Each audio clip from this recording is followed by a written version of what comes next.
মহান আল্লাহ তাআলার সৃষ্টি কোনো কিছুই অকারণে নয়। তার সৃষ্টি সবকিছুই আসলে মানুষের জন্য কল্যাণকর।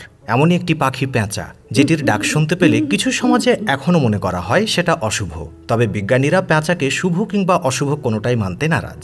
রহস্যময় পাখির শান্ত চোখের চাহনি অনেকের মনে সৃষ্টি করে ভয়। অথচ এ পাখি পরিবেশের জন্য যেমন উপকারী, তেমনি বাংলাদেশের কৃষি অর্থনীতিতে রেখে যাচ্ছে অবদান। কিভাবে বলছি, ধান চাষিদের বড় শত্রু ইঁদুর। প্রতি বছর এই ক্ষুদ্র প্রাণীর মাধ্যমে নষ্ট হয় কোটি কোটি টাকার ফসল, কিন্তু পেঁচা এই ইঁদুর খেয়ে ফসলের ক্ষতি নিয়ন্ত্রণ করে। 2010 সালে প্রকাশিত একটি হিসেবে দেখা গেছে, একটি পেঁচা তার সারা জীবনে রক্ষা করে 25 লাখ টাকার ফসল। 2024-এ এসে এই পরিমাণ হবে আরও বেশি।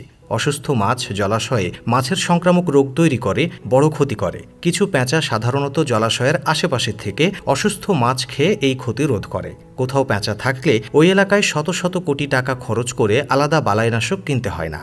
পেঁচা খেয়ে থাকে ফসলের ক্ষতিকারক সেসব পোকামাকড়। এতে ফসলের মান যেমন ঠিক থাকে, তেমনি ফসল রক্ষা পায় বিষাক্ততা থেকে।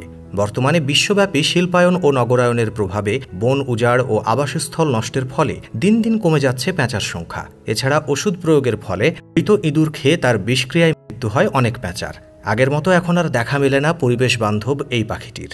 বাংলাদেশের কৃষি অর্থনীতিতে গুরুত্বপূর্ণ ভূমিকা রেখে যাওয়া পাখিটি নীরবে আমাদের যে কত উপকার করে যাচ্ছে তা হয়তো আমরা নিজেও জানি না। প্রকৃতি তার মধ্যেই রেখেছে সব সমস্যার সমাধান, কিন্তু আমরা না বুঝেই তা ধ্বংস করছি। তাই বাংলার বুকে বেঁচে থাকুক পরম নিরাপত্তায় পেঁচারা, আর হয়ে থাকুক কৃষকদের বন্ধু, এমনটাই প্রত্যাশা।